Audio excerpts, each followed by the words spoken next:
Chapter 1. The Whispering Stones. The stones began whispering the moment the campfire's flames licked into the cool mountain air. Jesse paused, halfway through placing another log onto the fire, head tilted slightly, eyes searching the shadows. Around him, the rest of the group, Sarah, Mike, and Rachel, laughed and chatted, oblivious to the sudden stillness settling over him. "What is it?" Sarah asked, noticing Jesse's hesitation. "Did you hear something?" Jesse asked, forcing himself to sound casual, fighting the creeping chill that had suddenly prickled the back of his neck. Mike chuckled and tossed a marshmallow into his mouth. "Relax, Jess. It's probably just the wind playing tricks." "Yeah, or a bear," Rachel teased, nudging Sarah playfully. Sarah rolled her eyes but smiled anyway. Jesse hesitated another second before shaking off the feeling and dropping the log onto the fire. Sparks burst upward, shimmering briefly against the darkening sky. The group settled back into easy laughter and light-hearted chatter. Still, Jesse couldn't fully ignore the uneasy feeling nestled deep in his chest, a gentle gnawing at the edges of his consciousness. Their campsite was nestled within a small clearing, surrounded by tall pines that loomed protectively yet ominously, their dark silhouettes reaching upward like skeletal fingers. Jesse had selected the spot earlier that afternoon, enchanted by its secluded beauty, but now, beneath the blanket of night, he questioned his choice. The wind whispered softly through the branches, carrying the faintest hint of autumn's chill. Jesse reached for his jacket, shrugging into it and pulling it tightly around himself. Mike was recounting another exaggerated story from his childhood camping trips, prompting bursts of laughter from Sarah and Rachel. But Jesse's attention drifted. The whispers had begun again, softer this time, brushing gently at the edge of his hearing. It wasn't quite words, more like a breathy murmur, persistent and unnerving. "Hey, Jess, you all right?" Sarah asked quietly, nudging his shoulder. Her eyes held genuine concern now, catching the flickering firelight. "Just a weird feeling," he admitted, voice low. He forced a small smile. "I think Mike's ghost stories got to me." She smiled reassuringly, squeezing his arm briefly. "We're in the middle of nowhere. There's no one else out here." "Exactly," Jesse whispered, his voice barely audible even to himself. Mike stood suddenly, yawning and stretching dramatically. "All right, I'm gonna hit the tent. Early hike tomorrow?" Rachel nodded, standing too. "Good idea. We're tackling Eagle's Crest by dawn." As they dispersed, Jesse lingered by the fire, its heat doing little to chase away the chill that seemed to seep into his bones. Sarah paused briefly, eyeing him once more before disappearing into her tent. Finally alone, Jesse moved to the edge of the clearing, peering cautiously into the darkness beyond. He clicked on his flashlight, its beams slicing through the inky shadows, highlighting tree trunks and tangled underbrush. A glimmer caught his attention, reflecting briefly under the flashlight's glare. Curiosity compelled him forward, stepping carefully through the brush toward the source. His heart quickened as the beam revealed a cluster of stones arranged in a tight circle, each roughly the size of a fist. Their smooth surfaces shimmered oddly in the light, etched with intricate patterns that twisted and spiraled hypnotically. Jesse knelt, entranced by their strange beauty. He reached out, fingers brushing over one of the stones. Cold rushed up his arm, sharp and sudden, nearly painful. He jerked his hand away with a gasp. "What the hell?" he whispered. "Jesse." He spun around, flashlight darting wildly. "Sarah?" No one was there, just darkness, impenetrable and thick. He swallowed hard, turning back to the stones. "You heard us," The whisper returned, clearer now, like breath on his neck. Goosebumps erupted along Jesse's skin. "We've waited." "What is this?" he demanded, his voice louder, shaking slightly. "Release us," the whispers coaxed gently, enticingly, wrapping around his thoughts like silk. "Let us show you." Every instinct screamed to run, to abandon the stones and retreat to the safety of the tents. Yet Jesse felt anchored, drawn by an irresistible pull. He reached out again, fingers hovering hesitantly. The moment his fingertips brushed the stone once more, the world around him shifted abruptly. Colors bled into one another, the forest swirling violently before solidifying into sharp clarity. Jesse stood atop Eagle's Crest, the vista stretching endlessly beneath him, bathed in moonlight. A sense of exhilaration filled him, intoxicating and potent. But as quickly as the joy surged, it twisted horribly. Jesse's stomach churned as he watched the moon darken into blood-red hues, the stars bleeding from the sky, dripping onto the landscape below. A shadow rose from the valley, massive and dark, blotting out everything. Jesse stumbled backward, but his feet found no ground. He fell, plummeting into darkness, screaming voicelessly until he jolted violently back into his own body, kneeling once again before the stones, gasping and shaking. He scrambled back to his feet, fleeing toward the campfire's distant glow, heart hammering painfully in his chest. Reaching his tent, he threw himself inside, zipping it closed hurriedly. He lay still, breathing heavily, eyes wide and staring into darkness, trying to comprehend what had just occurred. Sleep refused to come, replaced by a night filled with restless visions and distorted whispers echoing endlessly through his dreams. When dawn broke, Jesse emerged from his tent feeling drained and uneasy. The others appeared refreshed, blissfully unaware. "Ready for Eagle's Crest?" Mike asked cheerfully, securing his backpack. Jesse hesitated, dread pooling in his gut. Yet he couldn't voice his fears, couldn't articulate the inexplicable terror that now haunted him. Instead, he simply nodded. "Yeah, ready." The hike began normally, conversation easy and relaxed. But with each step upward, Jesse felt an increasing pressure in his skull, whispers creeping in at the edges of his mind, growing louder, more insistent. By mid-morning, they reached the summit. The view was breathtaking, just as Jesse had seen in his horrific vision. He forced himself to smile, joining in the group's excitement as they took pictures, laughed, and marveled at the sprawling landscape. But beneath his facade, Jesse could hear the whispers clearly now, overlapping and insistent. "Release us. Here. Release us." "Jess, you good?" Rachel asked, noticing his distant gaze. He blinked, forcing himself back into the present moment. "Fine," he lied. The descent seemed mercifully uneventful until Sarah paused, squinting ahead. "Did anyone notice those stones before?" Jesse's blood turned icy. Ahead, partially hidden along the descending trail, the same smooth, etched stones sat waiting, arranged neatly, almost inviting. "I swear these weren't here before," Mike said, moving closer. "Check these patterns. Are they carved?" "Don't touch them!" Jesse's voice burst forth, sharper and louder than intended. The group froze, staring at him, startled. "What's your problem, man?" Mike demanded, annoyed. "You don't understand," Jesse pleaded, urgency edging his words. "There's something wrong with them." Sarah moved to his side, placing a calming hand on his shoulder. "Jess, it's okay. They're just rocks." "Just rocks," Mike echoed dismissively, kneeling and reaching out casually.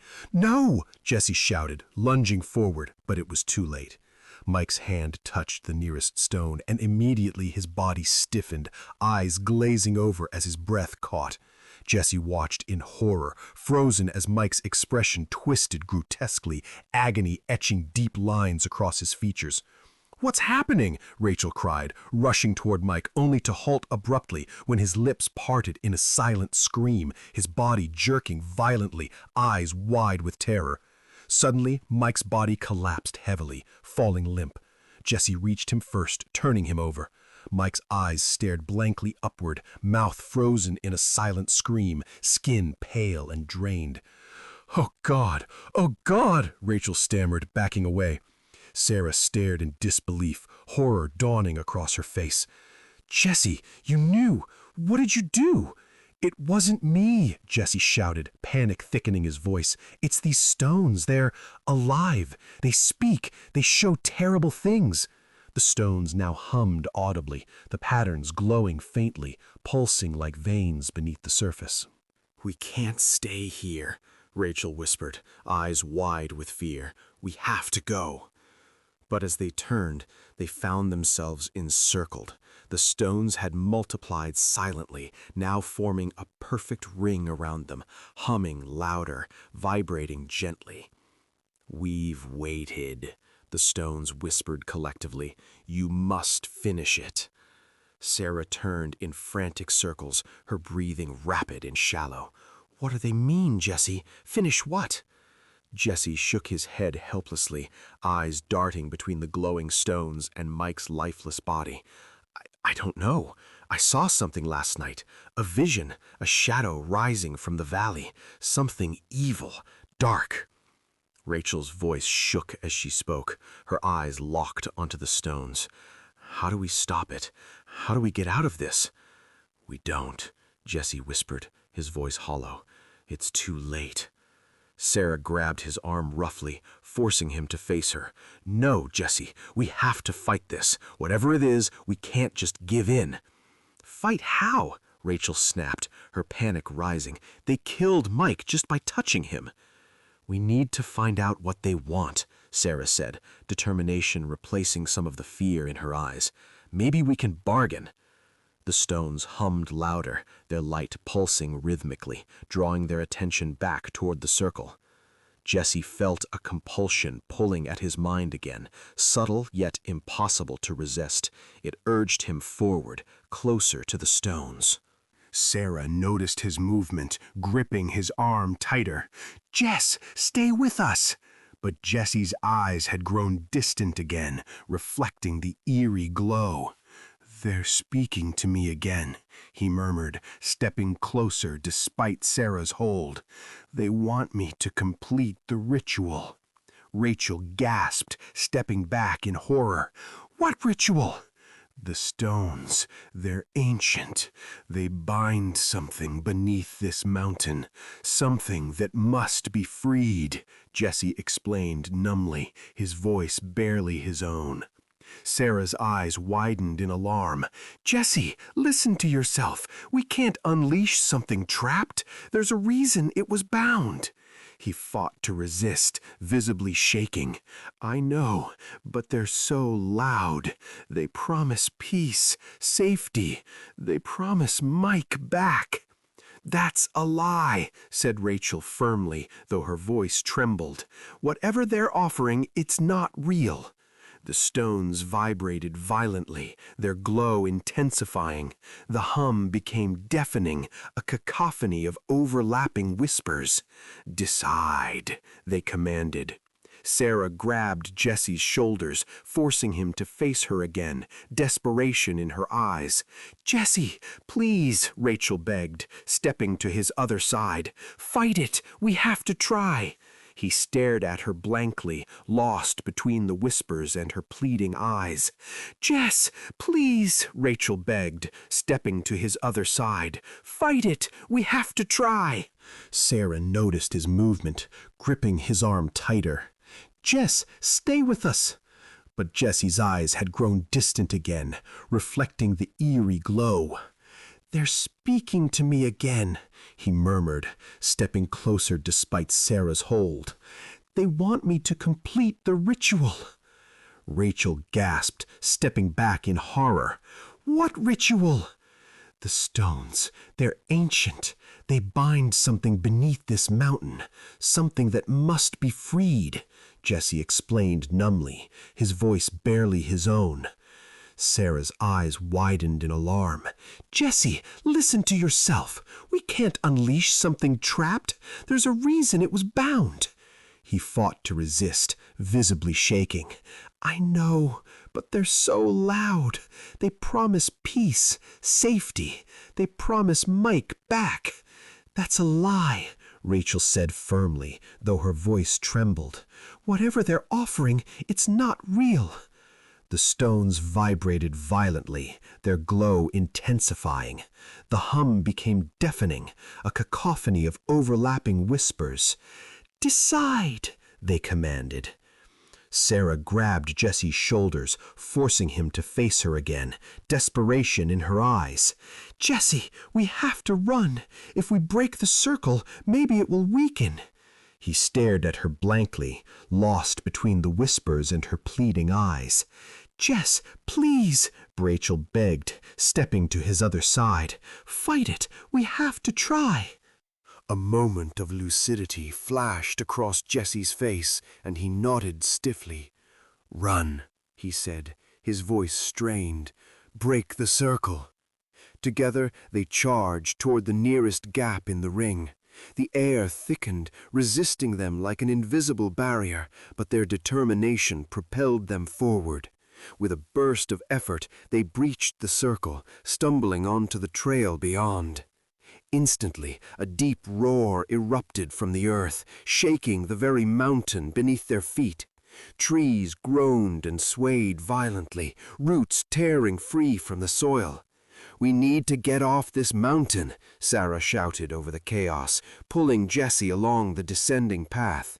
They ran desperately, branches clawing at their skin, their feet sliding on loose stones. The roar grew louder, more furious, echoing through the forest as something immense shifted beneath them. A sudden, deafening crack halted them. Rachel turned slowly, eyes wide in terror as the ground behind them split open, revealing a yawning chasm. From its depths, shadows poured forth, solidifying into grotesque, inhuman forms that surged upward, clawing at the edges of reality. "Oh my God!" Sarah breathed, stumbling backward. "We released it," Jesse whispered, horror-stricken. The ritual was breaking the circle.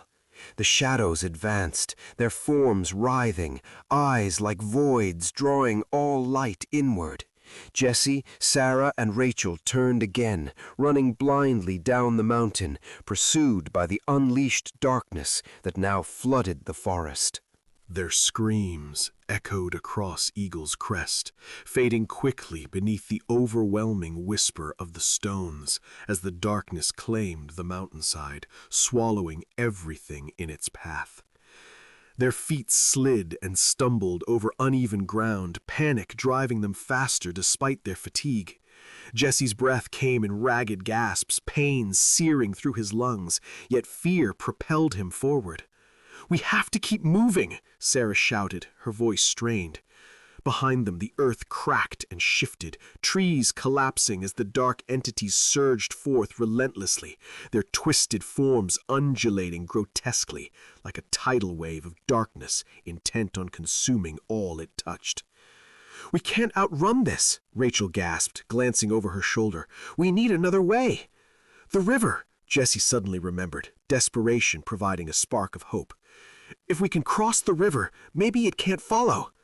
They turned sharply, veering toward the rushing sound of water echoing faintly through the trees. Branches whipped at their faces, drawing blood and stinging eyes, yet they plunged forward without hesitation. The sound of the river grew louder, a rushing torrent in the chaos. As they reached the rocky banks, Jesse's heart sank. The river was wider and swifter than he remembered, its current violently surging. "We have no choice," Sarah shouted. "Jump!" Without hesitation, she plunged into the freezing water, the current immediately pulling her downstream.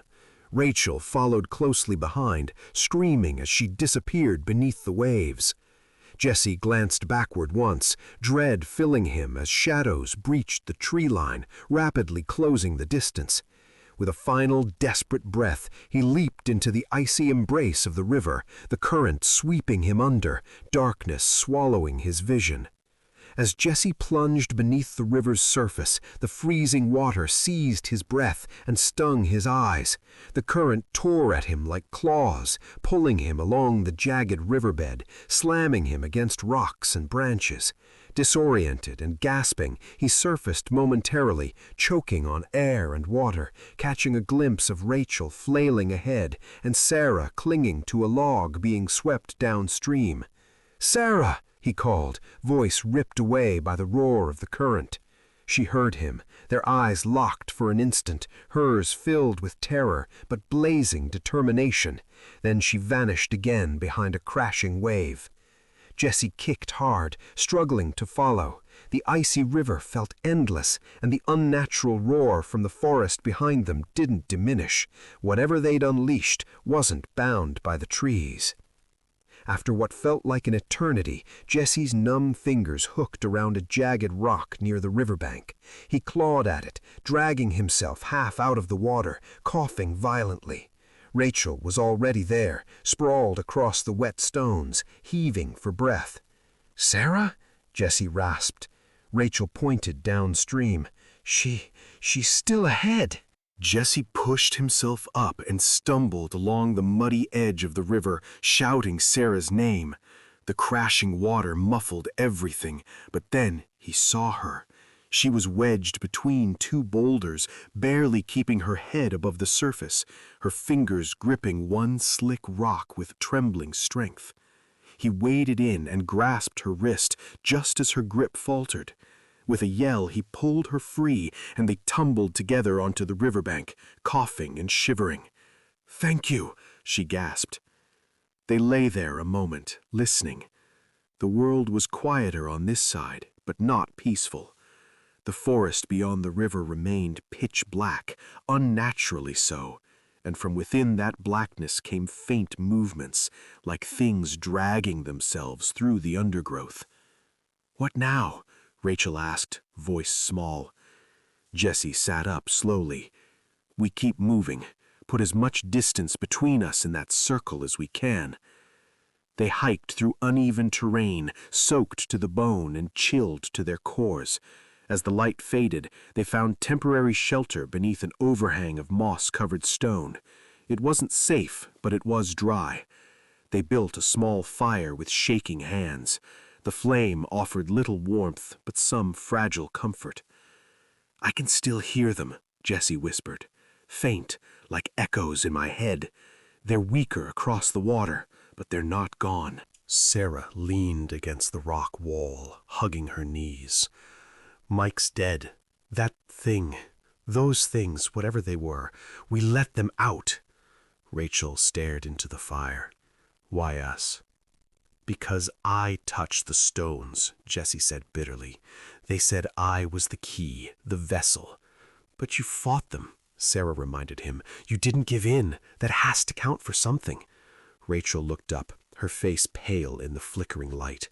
"You said something was bound beneath the mountain. If it's out now, what happens to the rest of the world?" Jesse didn't answer. The forest across the river glowed faintly in the distance, pulses of light like a heartbeat, slow and rhythmic. With each throb, a low vibration rolled through the ground. "They're spreading," Sarah whispered. Jesse's jaw tightened. "Then we warn people, hikers, rangers, news outlets, anyone who listen." "And if no one believes us?" asked Rachel. Jesse stared across the water, eyes burning with exhaustion and resolve. "Then we show them." The wind picked up, carrying with it a familiar whisper. Distant, yes, but not gone. The stones were still speaking, still waiting, and Jesse knew, deep down, the river wasn't a barrier. Only a delay. They broke camp before dawn. Sarah led the way, moving fast through the dense terrain. Jesse kept close behind her, still damp, body aching from cold and fear. Rachel followed last, glancing over her shoulder far too often. They found a narrow trail, possibly used by hunters or hikers. It led east, away from Eagle's Crest and the thing rising beneath it. Morning mist clung to the trees, muffling their footsteps. Then it changed. A smell hit them, rank, metallic, wrong. "Do you smell that?" Rachel asked, nose wrinkling. "Like copper and rot." Jesse nodded grimly. "It's getting closer." A low groan trembled through the trees. Sarah froze. "Did you hear?" The trees exploded. Something massive barreled through the brush. No form, only movement, a blur of tendrils and shadow and shrieking wind. Rachel screamed and bolted, separating from the group. "Rachel!" Jesse shouted, but she didn't stop. Sarah grabbed his arm. "We stayed together." "No, if we split, it'll pick us off one by one," he said, already moving. Rachel sprinted through a gully, down a slope toward a dry creek bed. Jesse and Sarah ran after her, but the forest had changed. The mist thickened like smoke, disorienting and choking. The trees seemed to move, twisting around their path. They heard her scream. High, wet, cut short. Jesse reached the creek bed just in time to see her silhouette flailing. She was trapped, suspended in the air, ensnared by black tendrils erupting from the earth. They pierced her arms, her legs, even her jaw, pulling her limbs taut like a grotesque marionette. "Rachel!" Her eyes were wide, blood streaming down her face. She gurgled, mouth unable to move. Then the forest whispered, louder than before. "One more to feed the gate." The tendrils yanked her skyward. Her spine snapped with an audible crack. Her torso split in half like wet bark. Guts spilled out in a rain of steaming red. Bones clattered to the rocks below. Sarah collapsed to her knees, sobbing into her hands. Jesse stared, frozen, bile rising in his throat. The tendrils retreated. All that remained were her ruined boots, half buried in blood and leaves. "She's gone," Jesse whispered. Sarah didn't answer. "We have to go." "Where?" she choked. "Anywhere away from here." Behind them, the mist swirled, forming a vague shape, not quite human, not quite a shadow. It watched them with eyes like burning pits. They fled. They didn't stop running until dusk painted the sky in bruised purple and red. The forest had changed again, quieter now, too quiet. Even the birds had fled. Jesse and Sarah found an abandoned ranger outpost deep in the woods, broken windows, moss-covered walls, a radio tower leaning like a snapped neck. Inside, the air was stale, but the generator still worked. Jesse fired it up. Static buzzed from the radio. He turned knobs, searching for any signal, anything. A voice finally crackled through. "If you hear this, do not go near Eagle's Crest. Do not touch the stones." Jesse's eyes widened. "It's someone else. They know." "Ask for help," Sarah urged. He clicked the mic. "We need assistance. We're survivors. 2 left, Sarah and Jesse. We escaped the site. It's spreading. Please respond." Static. Then, "Confirmed. We see you. Stay where you are. Extraction en route." They collapsed into the worn chairs, clinging to hope. An hour later, headlights cut through the trees. A black truck. No markings. Men in hazmat suits stepped out. One opened the door. "You're the ones who made contact?" Jesse nodded. "The stones. Something ancient. We didn't know." "You were never supposed to." Before Jesse could ask what he meant, the man raised a gun and fired. Sarah screamed. Jesse hit the floor, shoulder erupting in pain. Everything went black. He woke in a concrete cell. Fluorescent lights, observation window. Sarah was gone. A speaker buzzed above him. "You brought it back with you, Jesse." His reflection shimmered in the glass. Behind him, a circle of stones had formed in the corner, whispering. The story wasn't over. It had only begun. Thank you for listening to this story.